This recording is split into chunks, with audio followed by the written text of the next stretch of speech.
नमस्कार, मैं हूँ मनविंदर। आप सभी का बहुत स्वागत है। अरविंद केजरीवाल बड़ी स्मार्टनेस से झूठ बोल रहे हैं। एक नहीं, अनेक बार और झूठ पर झूठ बोले जा रहे हैं। यही नहीं, केजरीवाल जो अपने हित में उनके फ़ेवर में जो कोर्ट के फैसले आते हैं, उस पर वो कहते हैं कि लोकतंत्र की ये बहुत बड़ी जीत है। लेकिन अगर कोई फैसला उनके अगेंस्ट आए, तो फिर वो कोर्ट का मज़ाक उड़ाने से भी पीछे नहीं हटते। अगर वो देश के लोकतंत्र का सम्मान करते, कोर्ट का सम्मान करते, तो 26 फरवरी को क्या वो राजघाट जाते और वहाँ ये कहते कि मनीष सिसोदिया को गलत गिरफ्तार किया गया है? वाह! दिल्ली के मुख्यमंत्री अरविंद केजरीवाल की सारी बातें ही न्यारी होती हैं। वो 26 फरवरी को पूर्व मुख्यमंत्री मनीष सिसोदिया की गिरफ्तारी के 1 साल पूरा होने के मौके पर राजघाट जाते हैं। और उनके साथ उनकी टीम के लोग भी होते हैं और वहाँ जाकर के वो उनका महिमा मंडन करते हैं कि उन्होंने ये करा, उन्होंने वो करा, लेकिन किसी ने उनको सराहा नहीं और ये करके लोकतंत्र का गला घोटा गया है। उनको गिरफ्तार करके लोकतंत्र का गला घोटा गया है। ये सब बातें उन्होंने वहाँ कहीं। अब समझने की बात ये है कि एक तो ईडी के सामने वो पेश नहीं हो रहे हैं। दूसरे वो झूठे आरोप मढ़ रहे हैं और खुद को सेव कर रहे हैं। 7वाँ सम्मन जो उनको मिला था, उस पे उन्हें 26 फरवरी को ही पेश होना था। लेकिन देखिए उन्होंने अपने को किस तरीके से सेव किया, आपको इससे अंदाज़ हो जाएगा। कोर्ट गई हुई है तो क्या ईडी को, केंद्र सरकार को कोर्ट पे भरोसा नहीं है? कोर्ट पे भरोसा रखना चाहिए ना। वो खुद ही कोर्ट गए हैं तो कोर्ट पे भरोसा, कोर्ट के आदेश का वेट करें। वो कोर्ट जो भी आदेश देगा उसके हिसाब से कर लेंगे। कोर्ट कहेगा भी जाओ तो जाएंगे। अब कोर्ट में कार्रवाई भी चल रही है और साथ में समन पे समन भी भेजे जा रहे हैं। तो उनका मकसद बेसिकली ये है, इनफॉर्मली कई जगह से मैसेज आए हैं, भाई गठबंधन तोड़ दो। गठबंधन नहीं तोड़ेंगे हम। Thank you sir. तो आपने देखा कि वो कैसे अपने फ़ेवर में नैरेटिव गढ़ लेते हैं, सोचते नहीं हैं। अरविंद केजरीवाल ने 7वें सम्मन को भी एक तरह से ठेंगा दिखाया है। ठेंगा शब्द इसलिए यूज़ कर रही हूँ, क्योंकि अब केजरीवाल के शीश महल में रहने के दिन पूरे हो चुके हैं और जेल जाने से पहले वो अपने मन की सारी बातें सबको चिल्ला-चिल्ला करके बता रहे हैं। और जैसे ही उन्हें कहीं मौका मिलता है, जैसे ही उनके सामने मीडिया पर्सन आते हैं, तो वो अपनी वही कहानी कहते हैं कि उनको बहुत सारे लोग बता रहे हैं कि उन्होंने गठबंधन कर लिया है और ये गठबंधन तोड़ दीजिए, नहीं तो हम ये कर देंगे, वो कर देंगे। अपने सेफ्टी के लिए कोई भी कहानी गढ़ लेते हैं। अब मान लीजिए अगर उन्होंने कांग्रेस के साथ कुछ जगहों पे, कुछ स्टेट में गठबंधन कर लिया है, तो उससे बीजेपी की सेहत पे क्या फ़र्क पड़ जाएगा? सोचने की बात है। कितनी सीटें हैं और कितनी सीटों पे उनका गठबंधन हुआ है, उससे कोई फ़र्क नहीं पड़ने वाला। अच्छा, आज सुबह जब विधानसभा की कार्रवाई शुरू होती है सोमवार को, तो उन्होंने अपना भाषण की शुरुआत ही उन्होंने दिल्ली के पूर्व डिप्टी सीएम मनीष सिसोदिया को याद करते हुए किया। उनका काफ़ी महिमा मंडन करा उन्होंने, यानी कि सुबह विधानसभा में अ, मनीष सिसोदिया को उन्होंने कहा कि झूठा फँसाया गया, तो शाम को जैसे वो राजघाट जाते हैं, वहाँ पर एक बार फिर से उनका महिमा मंडन करते हैं कि उन्होंने बहुत सारे स्कूल खोले और उनको तो पुरस्कृत किया जाना चाहिए। अच्छा, 26 फरवरी 2023 को मनीष सिसोदिया को गिरफ्तार किया गया था। तब से आज तक ज़मानत नहीं मिली है। तो क्या अगर उनमें ज़रा-सी भी गुंजाइश होती कि उन्होंने कुछ नहीं किया, तो उनको ज़मानत तो मिलती ना। केजरीवाल बड़े फ़क्र से कहते हैं कि अ, मामला कोर्ट में चल रहा है, फिर ईडी उन्हें क्यों बार-बार सम्मन दे रही है? मतलब एक जगह पर वो खड़े होकर के 2-2 तरह की बात करते हैं। यानी कि कोर्ट में ईडी चली गई है, तो उन्हें सम्मन नहीं देने चाहिए। ये बात मनीष सिसोदिया और संजय सिंह वाले केस में लागू नहीं होती है कि कोर्ट में केस चल रहा है, वही डिसाइड करेंगे। हर जगह पर वो ये कहते हैं कि कोर्ट ने और ईडी ने उन्हें गलत फँसाया है। मतलब कानून ने इन दोनों लोगों को गलत फँसाया है। लेकिन वो ये भूल जाते हैं कि कोर्ट ने अगली तारीख देते हुए केजरीवाल को ये कहा था कि आप संदिग्ध हैं, इसीलिए आपको ईडी के सामने पेश होना है। अब आपने समय माँगा है, तो आपको 16 मार्च की तारीख दी जाती है। आप जानते ही हैं कि संजय सिंह और मनीष सिसोदिया तिहाड़ में हैं, सेम केस है, दिल्ली शराब घोटाला, और इसी केस में बार-बार अरविंद केजरीवाल को ईडी सम्मन दे रहे हैं। अभी तक उनको 7 सम्मन दिए जा चुके हैं और आप एक आध दिन में सुनेंगे कि उनको 8वां सम्मन भी मिल चुका है, लेकिन वो तब भी यही कहेंगे। ये ठीक वैसी ही कार्रवाई चल रही है ईडी और केजरीवाल में, जैसा आपको याद होगा झारखंड के सीएम हेमंत सोरेन के साथ हुआ। उन्होंने 10 सम्मन ईडी के इग्नोर किए थे और बचे नहीं थे। आखिरकार उनको अ, ईडी ने अपने शिकंजे में लिया, उनको फिर राजभवन ले गए, वहाँ से उनको रिज़ाइन करवाया एज़ ए, क्योंकि वो मुख्यमंत्री थे वहाँ के। तो मुख्यमंत्री पद से उनका रिज़ाइन होता है, उसके बाद ईडी ने फ़ौरन से उनको कस्टडी में ले लिया और आज तक वो ईडी की कस्टडी में हैं, आई मीन वो गिरफ्तार हैं, जेल में हैं। अरविंद केजरीवाल अक्सर कहते हैं कि उनके द्वारा किए गए जो उन्होंने काम किए हैं, उनको नोबेल पुरस्कार मिलना चाहिए। तो इस पर शहजाद पूनावाला ने बहुत ही दिलचस्प बात कही, मैं आपको वो भी सुनवाना, दिखाना चाहती हूँ।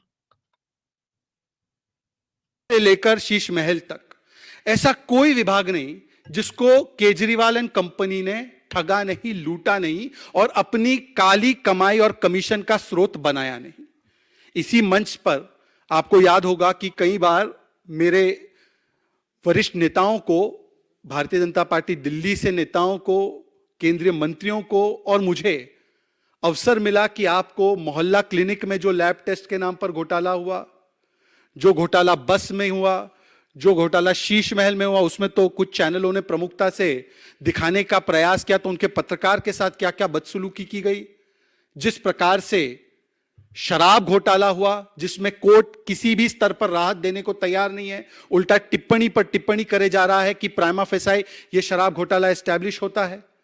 अब इन सारे घोटालों के बाद, और देखिए शराब के बाद पानी में भी घोटाला, और आज मित्रों मैं आपके सामने किस प्रकार से लगभग 70,000 करोड़ का घोटाला आम आदमी पार्टी कर रही है, उसके कुछ प्रमाण आपके सामने रखना चाहता हूं। 70,000 करोड़ का घोटाला। मित्रों, आज दिल्ली जल बोर्ड, ये दिल्ली जल बोर्ड भ्रष्टाचार, कमीशनखोरी और हर प्रकार के अवैध कारनामों का अड्डा बन चुका है केजरीवाल के नेतृत्व में। अभी हाल ही में आपको याद होगा कि दिल्ली जल बोर्ड के कई वरिष्ठ अधिकारीगण, इनको गिरफ्तार किया गया क्योंकि इनकी इन्वॉल्वमेंट, इनकी संलिप्तता थी एक बड़े स्कैंडल में, जहां पर कॉन्ट्रैक्ट्स फर्जी कॉन्ट्रैक्टर्स को दिए जा रहे थे। ऐसे कॉन्ट्रैक्टर्स को दिए जा रहे थे जो उसके लिए किसी भी रूप से क्वालिफाइड नहीं थे, और एवज में करप्शन लिया जा रहा था, और करप्शन और कमीशन लेने के बाद वो दिल्ली सरकार के सर्वोच्च लोगों तक पहुंचाया जा रहा था। इसीलिए उनके संरक्षण में लगातार दिल्ली जल बोर्ड के ये सभी लोग इस भ्रष्टाचार को अंजाम दे रहे थे। अब दिल्ली जल बोर्ड के माध्यम से OTS, वन टाइम सेटलमेंट के नाम पर वन टाइम सुपर स्कैम की तैयारी अरविंद केजरीवाल कर रहे हैं। ये वन टाइम सेटलमेंट का हिजाब है, वन टाइम सुपर स्कैम का असली चेहरा है, और ये बहुत बड़ा घोटाला है। देखिए, शराब में भी घोटाला और अब जल में भी घोटाला। मतलब अगर आप देखें तो ग्लास में जो लोग करते हैं सेवन इन चीजों का, अच्छी बात नहीं है, तो शराब और पानी दोनों को लेकर घोटाला है। किसी चीज को छोड़ना नहीं है, 360 डिग्री घोटाला कर। तो आपने देखा कि किस तरीके से इनको सुनाया है अच्छे तरीके से, शहज़ाद पूनावाला ने। और अरविंद केजरीवाल का ये मानना है कि दिल्ली के मुख्यमंत्री के रूप में उन्होंने जो भी काम किए हैं, उसके लिए उन्हें नोबेल प्राइज़ मिलना चाहिए। मतलब अपने मुँह से ही अपनी तारीफ़ें करते हैं, ये केजरीवाल हैं और इस बात को स्वीकार करते हैं कि उन्हें नोबेल प्राइज़ मिलना चाहिए। लेकिन शहज़ाद पूनावाला ने कहा है कि किस बात का इनको अ, नोबेल प्राइज़ मिलना चाहिए। भ्रष्टाचार का, दवा से लेकर के दारू का तक का, मोहल्ला क्लिनिक से लेकर के शराब ठेके तक का, बस से लेकर के क्लासरूम तक का और शीश महल से लेकर के शराब घोटाले तक का। ऐसा कोई विभाग नहीं है, जहाँ केजरीवाल ने कंपनी को लूटा नहीं है। अब केजरीवाल के पास एक नया हथियार आ गया है, झूठ पर झूठ, झूठ पर झूठ। अब कह रहे हैं कि मतलब उनके पास कुछ मैसेजेज़ आ रहे हैं और बीजेपी के लोग कह रहे हैं कि आप कांग्रेस से गठबंधन तोड़ दीजिए, नहीं तो आपकी सरकार जो है गिरा देंगे। मतलब कई सारी बातें वो कह रहे हैं। अब आपको याद होगा कि 31 तारीख की शाम को इनको दिल्ली की क्राइम टीम क्यों ढूँढ रही थी? उनको एक सम्मन अरविंद केजरीवाल को और आतिशी मार्लेना को देना था। लेकिन उस समय ये अपने घर में नहीं मिलते हैं दोनों लोग। नेक्स्ट मॉर्निंग इनको काफ़ी जद्दोजहद के बाद सम्मन वो दिए गए। काफ़ी झह-झह होती है सीएम स्टाफ के साथ, तब जाकर के वो सम्मन सर्व होते हैं। वो सम्मन क्या था? उनमें ये पूछा गया था कि आप जो बार-बार ये कह रहे हैं कि आपके 7, 8, 5, 2 जितने भी विधायक हैं, उनको बीजेपी के लोग खरीद रहे हैं और आपने प्रेस कॉन्फ्रेंस में ये कहा भी है कि आपके पास प्रूफ है कि उन्हें 25-25 करोड़ का लालच दिया गया है। तो आप वो प्रूफ दिखाइए। क्योंकि इस बारे में जब पहली बार आपकी तरफ से कहा गया था, तो आतिशी मार्लेना ने ये प्रेस कॉन्फ्रेंस में कहा था कि उनके पास प्रूफ भी हैं। लेकिन फिर जब क्राइम टीम पहुँचती है प्रूफ के लिए, तो उसी समय ये लोग मुकर जाते हैं, कहते हैं कि ये जो नोटिस दिया गया है, ये तो बेकार है, इसमें तो ये नहीं है, उसमें तो वो नहीं है। देखिए, उस नोटिस के बाद आज का दिन, अभी तक उसका जवाब नहीं दिया है। और अब एक नया काम इन्होंने शुरू कर दिया है कि कुछ लोग इन्हें आकर के आपने केजरीवाल को सुनाई है कि क्या कह रहे हैं, मैं एक बार फिर से आपको दिखा देती हूँ। वो चाहते हैं कि हम अपना गठबंधन हम देगा उसके हिसाब से कर लेंगे, कोर्ट कहेगा भी जाओ तो जाएंगे। अब कोर्ट में कार्रवाई भी चल रही है और साथ में सम्मन पे सम्मन भी भेजे जा रहे हैं। तो उनका मकसद बेसिकली ये है, इनफॉर्मली कई जगह से मैसेज आए हैं भाई गठबंधन तोड़ दो, गठबंधन नहीं तोड़ेंगे हम। Thank you sir. अगेन वो यही बात कह रहे हैं कि हमें इधर-उधर से पता चल रहा है कि आप गठबंधन तोड़ दीजिए। तो मतलब कौन लोग कह रहे हैं? इसका कोई प्रूफ नहीं है। और एक और बात है, दिल्ली की क्राइम टीम ने जब इनसे पूछा कि आप बताइए, तो इनके पास जवाब नहीं था। अब फिर कोई ऐसी स्थिति बनेगी, इनसे फिर से पूछा जाएगा, तो इनके पास फिर से कोई जवाब नहीं होगा। कुल मिला के मतलब झूठ पे झूठ केजरीवाल बोलते रहते हैं और जो इन्हें करना चाहिए, अगर ये कट्टर ईमानदार हैं, अगर ये सच्चे हैं, तो फिर ये ईडी का सामना क्यों नहीं कर रहे हैं? अगर ये अपने आप को कट्टर ईमानदार कहते हैं, हर डायस से, हर मंच से और ना जाने कितनी बार इन्होंने अपने आप को कट्टर ईमानदार कहा है। लेकिन अपनी ईमानदारी को साबित तो करें। उस क्राइम टीम ने जो नोटिस इन्हें दिया था उसका जवाब तो दें कि किन लोगों ने 25-25 करोड़ किन-किन इनके विधायकों ने खुद दिए गए, कहा गया और किसने कहा, किनको कहा ये सब तो बताएँ। अब वो तो अभी बात का जवाब दिया नहीं है और दूसरी कहानी और शुरू कर दी है और इनको 7 नोटिस मिल चुके हैं ईडी की तरफ से। एक का भी इन्होंने ठीक से जो है जवाब नहीं दिया है। एक ही इनके पास लाइन होती है कि ये जो सम्मन दिया गया है ये अवैध है, ये इल्लीगल है। उसके आगे कुछ नहीं, उसके आगे फिर से जो है ईडी इनको एक नया सम्मन दे देती। अभी तो यही खेल चल रहा है। लेकिन व्हाट आई थिंक इनको भी 7 सम्मन हो गए हैं, 3 सम्मन और दिए जा सकते हैं ज़्यादा से ज़्यादा। उसके बाद इनका भी वही हाल होगा जो हेमंत सोरेन का हुआ था। और ये चाहते हैं कि इनको भी उसी तरीके से जैसे हेमंत सोरेन को ईडी की टीम चेज़ कर रही थी। वो रांची पहुँचते हैं तो वो दिल्ली पहुँच जाते हैं हेमंत सोरेन।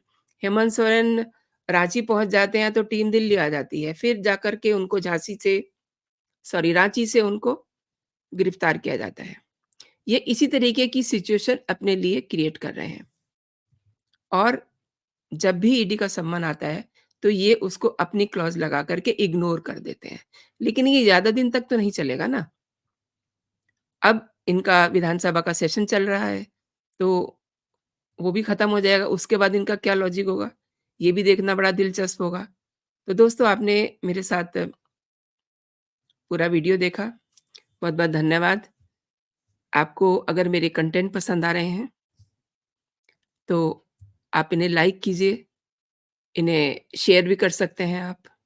अगर अभी तक आपने मेरा चैनल सब्सक्राइब नहीं किया है, तो मेरा चैनल सब्सक्राइब कर लीजिए ताकि आपको मेरे सभी कंटेंट सबसे पहले मिलें और बेल आइकन ज़रूर दबा दीजिए ताकि जो नोटिफ़िकेशन हो आप तक सबसे पहले पहुँचे। तो अभी के लिए दोस्तों इतना ही। आप अपना और अपनों का ख़्याल रखिए। खुश रहिए, स्वस्थ रहिए। जय हिंद, जय भारत।